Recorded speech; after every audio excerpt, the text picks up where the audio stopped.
When the church said they were sending help, they didn't say they were sending a Harbinger. I didn't even think you folks were real. The report said it was a ghoul, not a beast. Is that confirmed? Aye. Witness saw it dragging a body off toward the old mill. You gonna head that way? It's not headed to the mill. It's headed to the graveyard.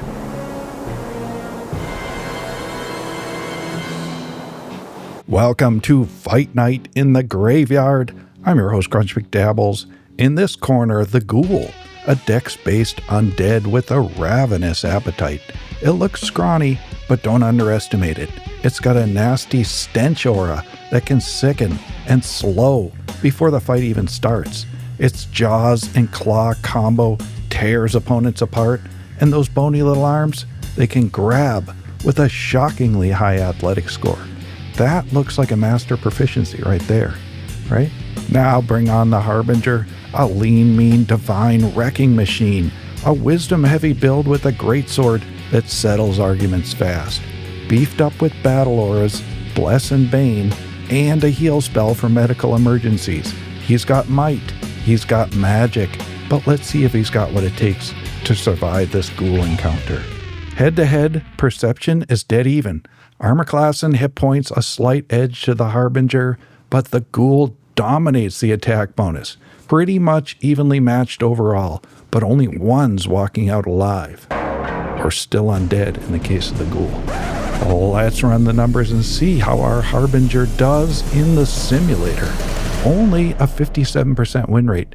Disappointing start. We should be dominating this encounter, but instead we're getting manhandled. Or ghoul handled. The problem? We're getting out damaged. It's that simple. We don't have an answer for the ghoul's offensive pressure.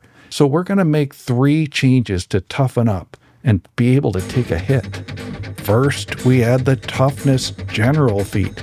You get this feat for free at 2nd level, but we need it now, so we're just going to retrain it later. Second, grab the armor proficiency general feat and pick up some splint mail. It's better to use a general feat for this anyways, and it works until level 19. And third, drop wisdom to +2 and bump con to +3. This gives us more hit points and a more robust fortitude save. Those things are great for survivability. Now, as far as dumping wisdom, surprisingly a 14 starting wisdom means your Bane and Malediction battle auras are only about 1 point behind typical casters at most levels. Isn't that interesting? So going head to head now, a little behind in perception, but hit points better, AC better. And of course, that improved fortitude save there is really going to help us out. Now, watch what happens when we go head to head. Our win rate goes up to 74%. That is a dramatic illustration of what prioritizing defense can do in this game. Our incoming damage went down. That makes sense. But look at this. We also see a slight improvement in our damage per round. So you might be scratching your head. We didn't do anything to improve our offense, so how can our damage per round go up? Now let's look at what's happening. Let's say in the first round we cast Bless and attack. And then in the second round we cast Bane and attack. Then in the third round, we have no more buff spells, so we just attack. So you see there's more damage on these rounds up here. So the longer this fight drags on, the deeper we get into these higher damage rounds, and our DPR goes up. See? So then the question is, what would happen if we just skip these buffs altogether and just skip right to attack each round? Will our damage go up? So we run that simulation. And yeah, look at that. It goes up, 78% win rate.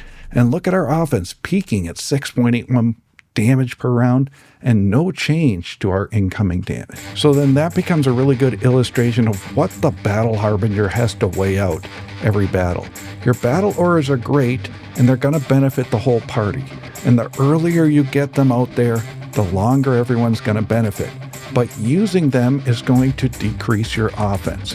So you have to pick just the right moment to pivot from buffing to blasting, and then focus on punishing the enemy. So the last change we're going to make is to utilize our divine power when we add in the shield spell and we add in Vitality Lash 2 cantrips, and then we run the simulation, our win percentage makes the final push to a very respectable 87% win percent. Our damage maxes out at 6.93 per round. Very good. And we're mitigating almost a point of damage per round. We've improved our win percent a full 30% from where we started. And most importantly, we're now truly dominating this ghoul as we should. And that's the lesson for today. Happy Halloween.